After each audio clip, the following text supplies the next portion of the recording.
All right. Okay. I think we're live. We can get started. All right.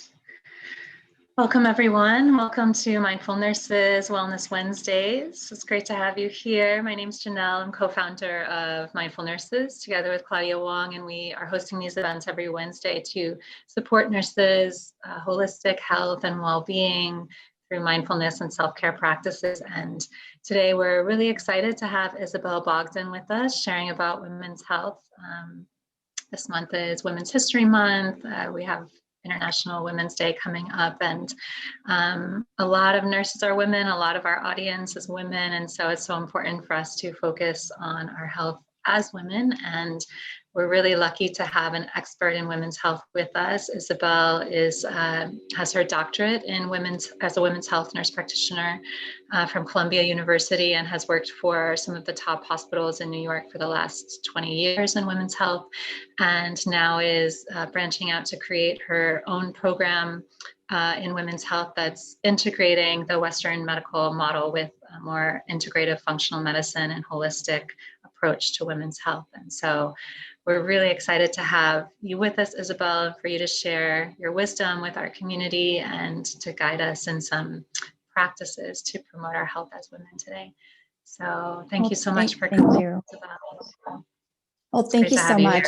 I'm so grateful to have this space and to be able to share this, my vision and my thoughts with all of you.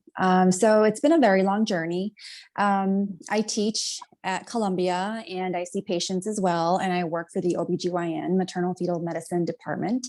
So it's an amazing journey that I've been able to own and land myself into. But along the way, the vision for creating the business was because more and more women obviously are falling through the cracks. And I'm originally from the Southwest. Women there, so I'm originally from El Paso, Texas. And if you look up El Paso and the per capita income, I originally come from one of the most poverty-stricken areas in the country.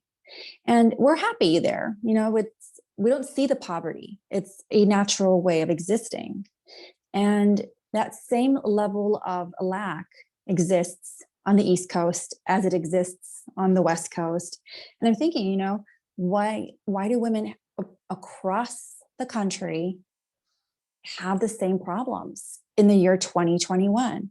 And I've been doing since I was very young. So I was about 14 years old. I grew up on the US-Mexican border.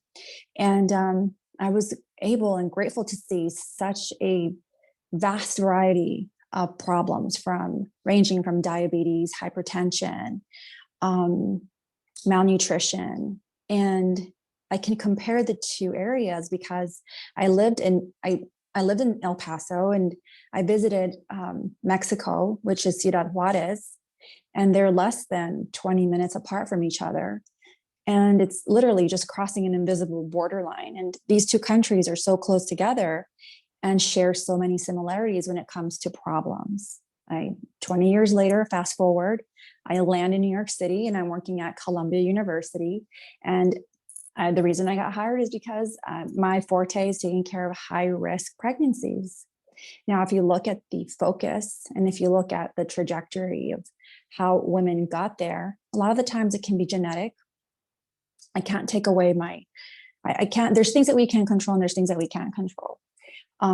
We can't control our genes. We can't control our families. We can't control the parents that we're born into, but we can control our daily activities and we can control our thoughts and we can control the way that we breathe and the way that we carry our bodies. So, you know, as I studied the problem more and more, it became evident that even though that there's factors that we cannot change, we have to start instilling in very young age for women these practices that can ultimately help change their DNA or keep it young or help it prevent it from breaking. And when I say DNA, I'm talking about the stress response. So when a person or human is exposed to this ongoing stress response, secondary to physical stress, mental stress, emotional stress, right? it's going to break them down. So then comes depression or overeating, excessive worry. We start to replace our habits with other things that are probably not beneficial to us that we think are. So we start substituting, omitting, and neglecting. And as life continues to happen, here we are at 40, and a lot of my patients are hypertensive, diabetic. They have maybe, a combination of cardiac disease, cancers. And with all of that comes the depression, the anxiety. So, I've had to hit my head with books all these times, because I'm like, what are we doing wrong? And what are we missing along the lines? And we're missing self-care, and we're missing these teachings that are so basic of restoration, sleep, eating. What is healthy? What does that mean?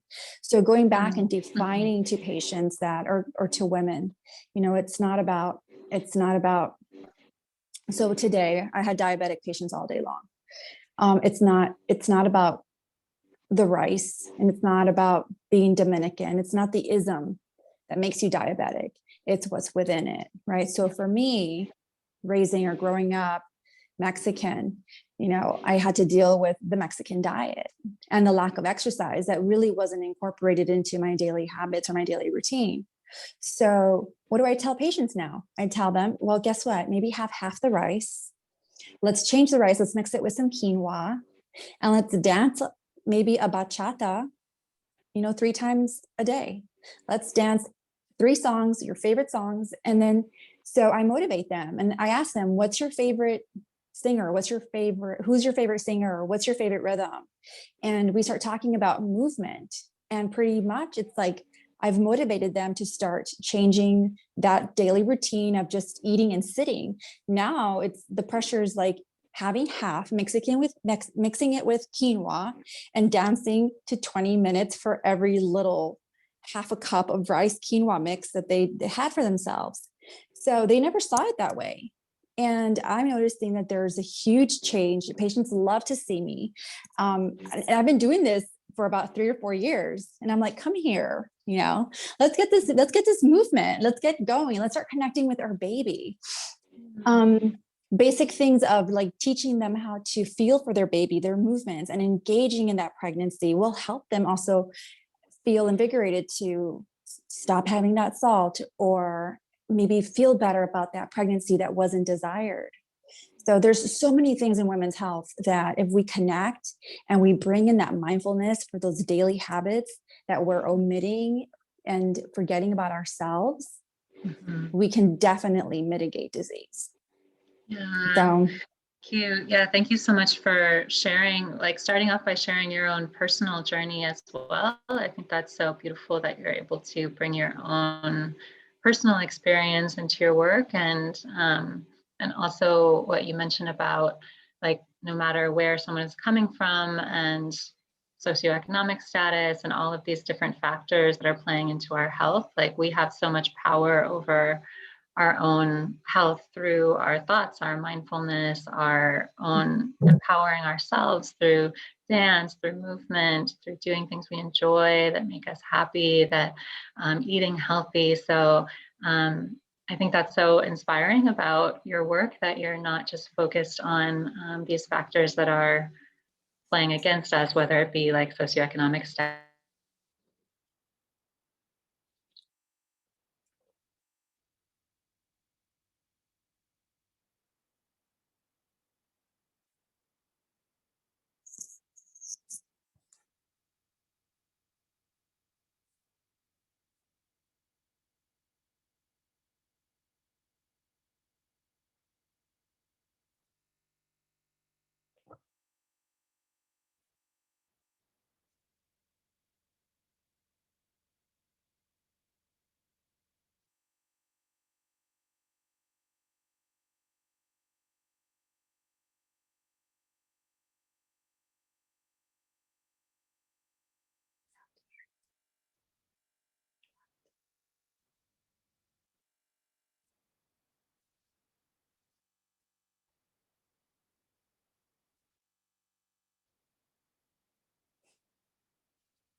Maybe she'll come back on.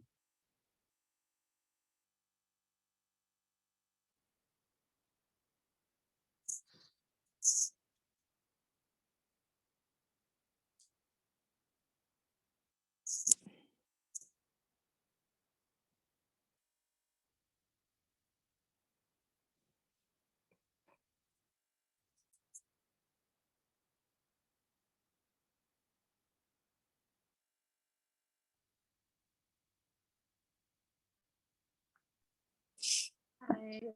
Sorry. There we go. Sorry about that. That's okay. I had to switch over to another internet source, but that's okay. We'll piece this together later. Where did you lose me? I think that you were talking and you were just recapping what I was saying. Yeah, sorry about that. Yeah, so I just really appreciate you sharing your own personal journey and just focusing on the power that we have to promote our own health through our mindfulness and doing things that we enjoy, moving our bodies, dancing, exercising, eating healthy foods, because there's so much that all of us can do to promote our health. And so that's why we're so inspired about your belief program. And I would love to hear more about what you're doing with the belief program, where it started, what your vision is for it, and what your programs look like. Well, this is great. I love all these questions. My vision is to create an app where we can actually start to have your own. So this is the deal. When I enter the room to interview the patient, it's, hi, how are you? How are you feeling? How's your home? How's your support system? Where do you live? Right. So I capture all of what's outside first, like in the first 5 minutes. So who do you live with? Do you live with your aunt? Do you live with your brother? Who do you get along with? How are your relationships? So I capture from the outside in, and then I move inward with the patient. Once I'm with her and I start to really build her trust and I understand her problems and I understand how she got here. I try to do it really quickly because sometimes you only have 15 minutes. Sometimes you have 30 minutes, and it's all dependent on who, what, and why the patient's coming to see you.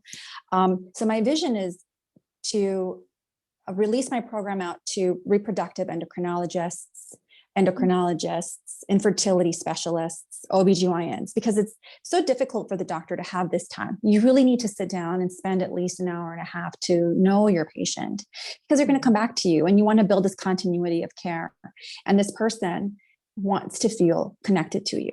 And this is really the only way that you're going to be able to target any lifestyle modification. So it's so easy to just say, oh, go lose weight or take these pills. You need to sleep more. Oh, your sleep is poor. It's very easy to point out all the problems, but to come up with solutions that are attractive to the patient are difficult, and things that we're actually habits that we're going to rebuild on a day-to-day. So I love journal writing, and I love to dive deep into the journal with my clients. So we start with the 6, 12, and 24-week program. And the 24-week program is one where if you feel like you need ongoing maintenance or ongoing accountability, that's when the client will sign up for the 24-week program.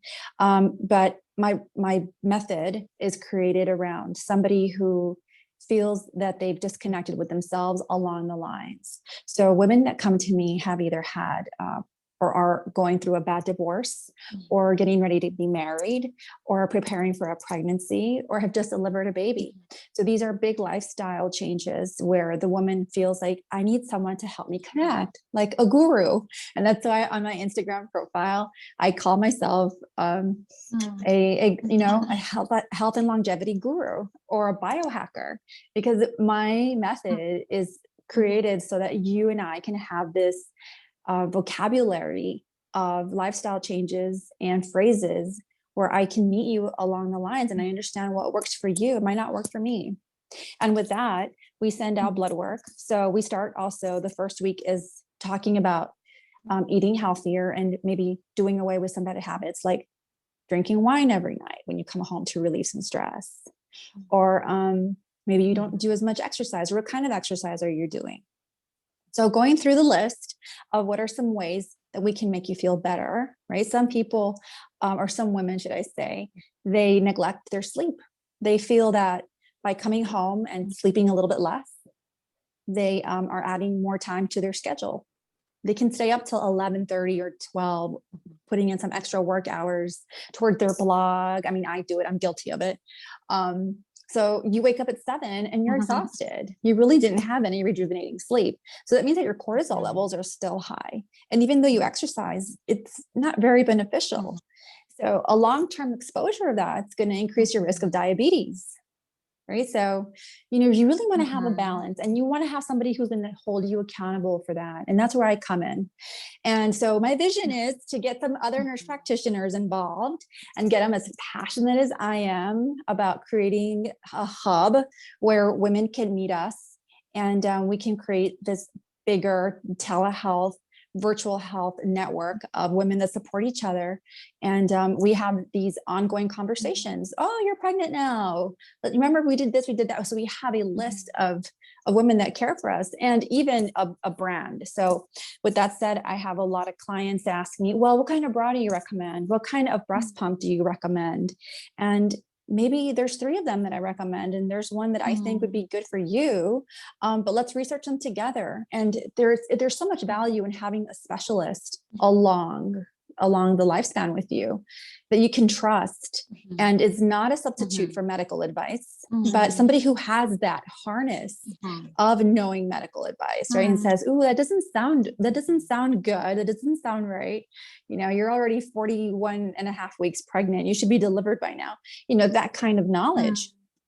It's so beneficial. And so that's my vision. My vision is to create more NPs like me with a passion of women's health, and have the ability to discern the woman's care throughout the lifespan, because we can do it. Yeah, powerful. How you're really taking your experience from working in the hospital system with women across the lifespan, women who are pregnant, prenatal, postnatal, all different aspects of women's health, and then bringing in this more holistic method to work with women in all those phases of life. It's really inspiring what you're doing, and so relevant even for nurses. I imagine you have clients who are nurses as well, and who are experiencing different women's health issues, hormonal health issues, things that are related to our energy, our stress levels. As nurses working in high stress environments, it's affecting us on many levels. So yeah, it's great. I think your program would be super relevant for a lot of nurses in our community here as well. Yes. And so there's a business or a healthcare network called Parsley. And I am not like Parsley because, number one, I'm too small. I'm a baby. I'm a baby. I only take around 5 patients per month. So I'm very exclusive and one-on-one. But my primary focus is the first 6 weeks. So if anyone wants to sign up for the first 6 weeks, week 1 to 2, we talk about habits. 1 to leading into 2, we start the elimination diet, because we're going to start talking about sending out a NutriVal test. NutriVals are going to check for any kind of allergens that you might be having to kale or to yams or popcorn. It'll tell us if you're allergic to corn. So there are people that are addicted to popcorn and they love having popcorn at bedtime. And that's just really bad if you're allergic to the basic things that you think are healthy. When we find out that your allergen levels are coming up high. So it's huge. It's very useful to find out what it is you're allergic to, because you might have a mindset that you have a healthy diet. And by the daily practice of not knowing these allergens, we're just making you more stressed, and we're just causing more inflammation. And with inflammation comes these other cofactors, right, of diabetes and hypertension, because we have this small inflammatory marker in our body at all times. times, and it causes premature aging and the hormone imbalance. So it's this ongoing cycle when you're just having this baby popcorn, this cup of popcorn that you just have to have. It's a never ending cycle. And it's so beneficial to send out this NutriBel, and then we send out other markers, other biomarkers to look at what your inflammatory system in your body looks like. So we'll send out a CRP, we'll send out an ESR. So it's a comprehensive blood panel, and you can choose to send those. It's not mandatory as part of the belev program. And I do work in adjunct with a physician if I run into anything that's completely abnormal. Week 3, we go over your blood work, and we start to reassess and reevaluate what it is that we can do differently. And then week 5 to 6, we figure out, do we want to repeat the blood work? I think the repeat blood work would be done at no extra cost at 3 months after we've initiated all the lifestyle changes and we've had 3 menstrual cycles if you're menstruating. Some women come to me because their periods are irregular, and we want to talk about polycystic ovarian syndrome. We want to talk about this water retention that happens, or the big complaint that I have is weight gain after all of the lifestyle changes and exercise have been added. It's like, Isabel, I'm not losing any weight, and I'm still, I'm working out extra hard, and I'm not doing X, Y, and Z, just like you said, and I'm still not losing weight, I'm gaining weight. But is it mass? So also the measurements come in. So this is where the bioimpedance scale will tell us the truth. Is it water retention? Is it muscle mass? And all of this is objective data that we take, and we fill your journal along the road, and we map this on a monthly basis. And it tells us, oh, you're menstruating, or you were in the luteal phase. This is why you felt so tired. And so right before you're going to have a menstrual cycle, it's also so important to be so mindful of that, because you need to be treated like a goddess. You need to have that goddess mentality so that you can cope with the feelings of a lack of estrogen, progesterone rising. And you need to have a lot of this self-care, taking hot baths, steaming, just obeying and listening to your body and saying, no wonder I feel down. I'm going to be so kind to myself. And during that week of your menstruation, before the time that you're about to menstruate, just having these constant thoughts of pure love and compassion and finding it in your heart. So this is where I sequence yoga just exclusively to you, so that you open your heart to yourself right before your menstrual cycle. And so that will help to allow that cascade of hormonal effects to come through. And you feel like, I have just brought in so many feelings of self-worth and self-love and self-respect. And I am ready for this change that happens every month, or not. Maybe I'm perimenopausal, or maybe I'm already postmenopausal. But even if you're postmenopausal, the basic idea, if you have fat cells, you're still going to be you might have hot flashes. You still might have these changes that, last night I didn't sleep well. I had insomnia. And I used to have that a lot when I was in my fertile years. So, our body just tells us, and it's constantly talking to us. And this is what the belev method is about, is feeling and learning and listening to yourself so that you understand what your body's trying to tell you. And that comes through what? Palpitations. Maybe you're sighing more often than you did last week, and you can hear yourself now saying, well, that should say, hey, what were the thoughts that led to that deep sigh? Oh, it's the fact that I have to go to work tomorrow, and maybe I'm not comfortable with my assignments. Maybe I can talk to somebody about that, rather than you just take it in and you carry it with you throughout the day. So as nurses, it's so important to value those emotions, because it's heavy throughout the day. You're going to take care of people. And so you want to validate, and you're going to bring so much strength into the nursing circle, because we're all women. And once you start to identify your emotions, you all will be able to nurture each other's changes on a monthly basis and say, hey, let's, she's emotional. She's she's not bitchy, you know, the stupid names that we are termed right before our menstruation, or we feel a little bit uneasy, or we're a little bit more irritable, or we're more sensitive to the tones of other people's voices. So I worked with women all my life, so I'm very aware of that. And it's just so valuable to just deeply understand yourself, and then you'll understand others, because it's contagious. So that's what the belief method is. The belief method is finding internal love and compassion, understanding what's going on, diagnosing it, treating it, assessing it, giving it value, giving it a name, and then fixing it. And it's not like tomorrow it's going to happen. It's an ongoing phase. And that's why I decided it was going to be 6, 12, and 24 weeks, because we menstruate, we go through these changes every month. If you're not menstruating, there are changes that you're still going through on a monthly basis, you know, and I even talked to my husband about it. I know that, you know, I mean, there's cycles, the moon cycles. That's one thing we do know of, is that in the world, time is either linear or circular. And so are we. So that's just a basic fact. Sorry, did I talk too much? Yeah, I love how you. No, it's such rich information. Thank you for sharing, and for the way you just see everything in such a holistic way, the mind-body connection, the hormones, what's going on in our body, the way we can speak to ourselves in mindful ways, and like observe ourselves and our feelings in mindful ways during those times, and understand that the way we're thinking and feeling is also related to what's going on in our body, and that's all connected. And I also love what you're sharing about the community component.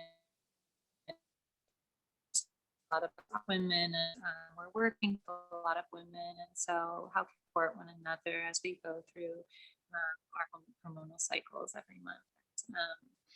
Yeah, I'd love to hear more about that component of your program as well, because I know you work with women one-on-one through these different time periods, but also you mentioned you're creating like a community of women. So I'd love to hear that aspect of the program and how that works too. So yeah, so it comes from fighting racism. And yeah, so that's my way of reaching out to the community and making sure that we can all understand what our own biases are, because we all have them, you know, and love each other through those understandings and learn from each other. So when you create this community where we're all so different and we can bring value to our own negative thoughts, and it's acknowledging those ongoing thoughts, then we're able to forgive ourselves and understand, oh, I understand now, I see what I see. I can help someone who is not as pretty as me, or someone who is, you know, maybe someone who's unable to have children, or she's had multiple losses, right? So we come from all different backgrounds. And so building this community from Westport, Connecticut, because that's where my home base is.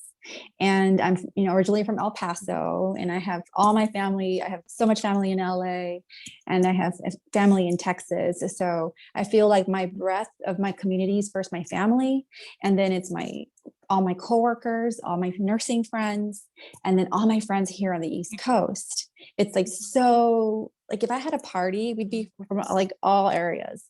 Then most of my care has been to women in the Bronx, women in Harlem, women in, you know, that come from the Dominican area, like just purely Dominican sisters, and Mexican Americans, right? So it's like, it's so encompassing.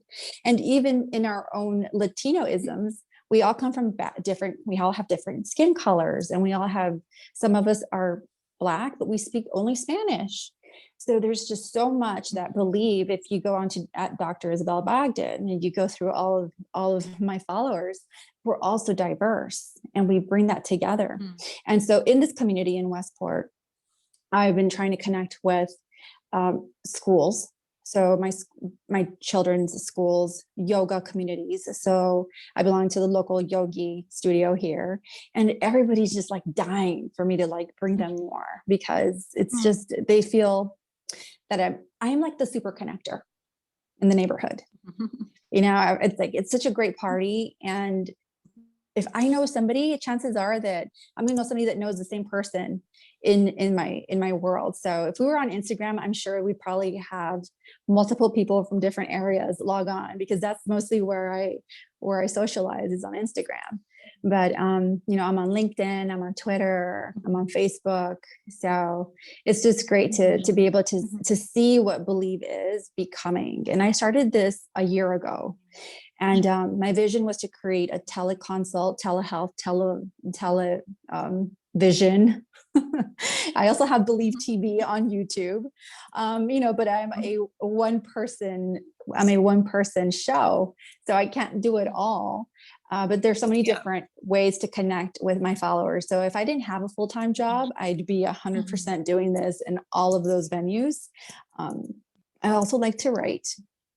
And I'll write little mini articles on my blog about things and ways to stay well. But yeah, it's just great that so many people interact in so many different ways. And I've made and established amazing friendships and connections through this platform. So the use of social media has been an amazing blessing, because I've always wondered, like, how can I change a neighborhood? You know, how can I help my zip code be heard in Congress? Because it's politics, and it's also governmental, and it's also getting health policy involved, and finding out ways to connect my community to the bigger picture. So it's not just me, and it's not just my business. It's also delivering to the community and making awareness, and talking to the community, and talking to yoga studios about how we can create sequence yoga to children in Bridgeport, which is down the street. But the children there are not as you know, I hate to use the word wealthy, but they're, you know, low SES, and we need to touch base. We need to touch base with our underprivileged communities and bring them closer. Yeah, it's really inspiring, the work that you're doing, both within the hospital system where you're working, and in your own community, and then broader, like through the internet. We can really expand the community so much. So I also love my students. Wonderful. My students are also very involved with my work. So my students and I right now are creating systems in the hospitals so that postpartum women don't get lost through the cracks. So right now I'm working with 2 separate entities, and we're creating a postpartum program, and we're going to create a perinatal mental health program. So that's in the works. It's in the pipeline for 2021, 2022, because I'm getting a lot of people involved.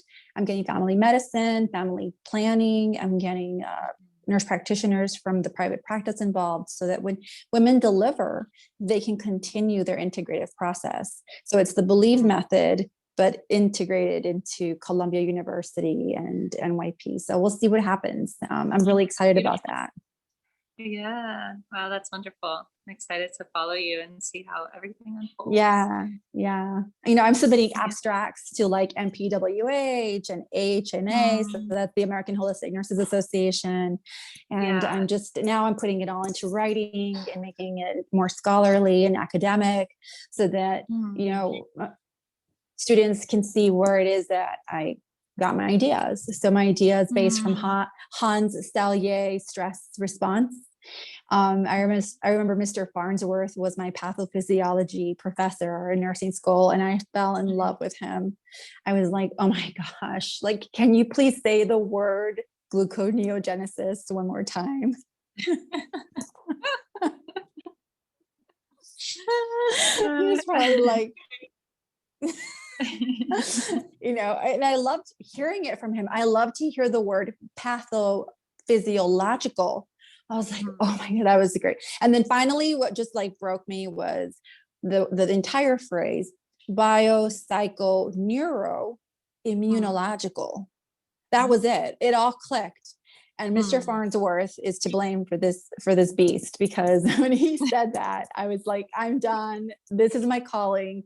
It's, you know, solving the world's problems through a psycho-bio-neurological, immunological approach. And that's what I've been doing. Yeah. That's so cool. That's a very scientific way to say mind body. It's just Yes. Right, yeah, very in-depth I try not to put it on my exploration of that. website. Mhm. It can be a little scary. Yeah. Well, yeah, it's your work seems super deep, and yeah, expert level, the work that you've been doing, both on the physiological and the psychological level, and bringing all of that together. So it's really Thank you for wonderful to saying have that. experts out there doing this work. Yeah, and it's inspiring to see what you're doing, and it's great to have you sharing with us. And Thank you. yeah, and I know you had a practice you wanted to share with the group before we close as well. So Yes. So yeah. there's many, many times where we're confronted with stressful situations and we can't get a grip. And just today I went through, I probably teach Veloma breathing once or twice a day, every day in my office. And I really like it when my nursing students who have been there know my routine, because I'm giving them so much breadth for their practice. And it just makes me so happy. If you only knew how I glow when I have a student that is just like taking it all in. So the Loma breathing first, no one teaches us how to breathe. We're born with the breath. It's talked about in the first book of the Bible. Not sure if you're religious, but that's what I think they said. Yoga talks about the breath. Buddhism talks about the breath. So the breath, we hear about it, but nobody really teaches us the inhalation and the exhalation. And it's necessary to be able to calm the central nervous system, especially when we're feeling anxious. And that can change throughout the day from 8 a.m. to 3 p.m. So studies have shown 8 a.m., you can schedule everything you want at 8 a.m. because people are just more alert and their CNS is just less irritable or irritated because they just had a nice long nights full of rest, usually, and they've had breakfast and they're there to work. Come 3 p.m., you'll start crashing. You're no longer there.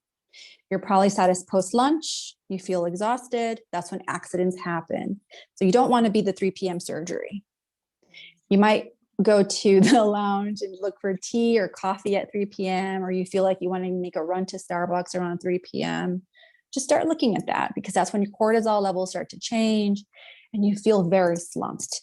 So one way to fight back is to learn how to bring that breath and to stimulate that area in your brain that's going to help bring the energy flow back.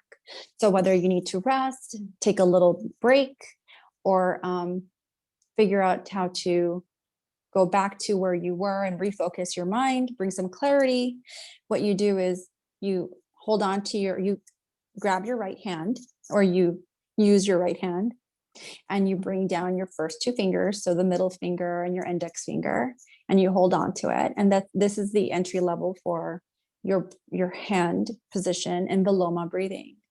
And you close your right nostril with your thumb and use the ring finger for the left nostril. Yeah, it's a little hard to do that, but it's going to center you. You want to stand up nice and tall, and you'll take a nice deep breath and close one nostril. So you take a nice deep breath, we'll close the right nostril and breathe in with the left. And then you close with your left, you'll close the left nostril and breathe out with the right. And then we'll alternate again. Breathe in with the right, leaving the left one closed. You'll alternate to your left, exhaling.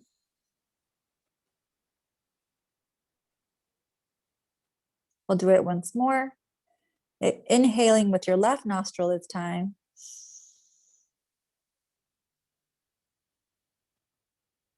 Closing the left nostril, exhaling with the right.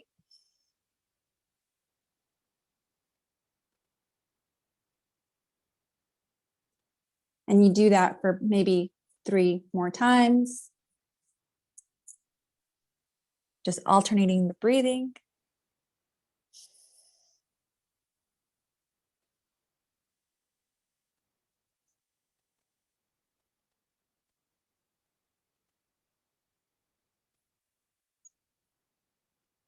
Exhaling with the right or the left, depending on where you are at. We'll do it once more.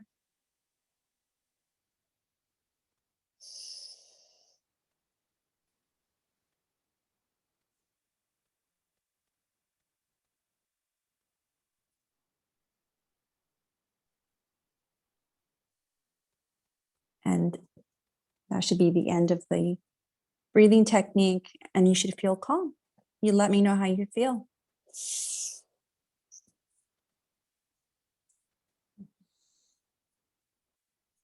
It'll bring, it'll help even calm. just in those short few minutes. It's amazing. Yes, yes, yes. And so I recommend that we do that throughout the day. And you can do different, you could do different kind of variations. You know, maybe you're stuffy on one nose and you just want to do the left nostril or the right. But learning that connection of the breath, the inhalation and the out exhalation, and expanding the diaphragm and allowing your heart to beat just gentler and softer, and truly connecting with that breath is going to help you to end your day successfully.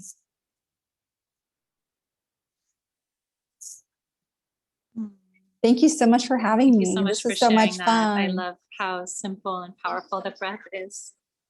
Yeah, Yes. yeah. It was great to have you and to learn more about the program that you're creating with the belev method. It's super beautiful how you're combining your years and years of experience practicing and teaching and as a women's health nurse practitioner and the top hospitals in New York with this more holistic approach and bringing in yoga and mindfulness and meditation and diet and exercise and all of those things just to empower women to promote their health. I think this is really relevant for nurses and the people in the community. Very much in our so. community. So thank you for your time sharing with us today. And yeah, and thank you everyone for listening and joining. And we'll be posting this on our Instagram, on our Facebook, on our YouTube, all of our channels, and also Isabel's contact information. So for anyone who wants to learn more, or wants to sign up for the belev method program, we'll share Isabel's contacts so you can reach out to her. And, this is very amazing. Thank you. Yeah, thank you so much. It's really an honor to meet you and an inspiration. So thank you for sharing with us. Thank you. We didn't talk about supplements, but then that would be part 2. What to do, what to take, who, what, when, and where, and when. So vitamin D, though, I highly encourage and push for minimally 2,000 international units of vitamin D per day. Everybody should be on it. Okay, I'm doing that. Good to know. All right. Thank you so much. Yeah, thank you so much. Have a beautiful evening. Same to you. Bye. Bye.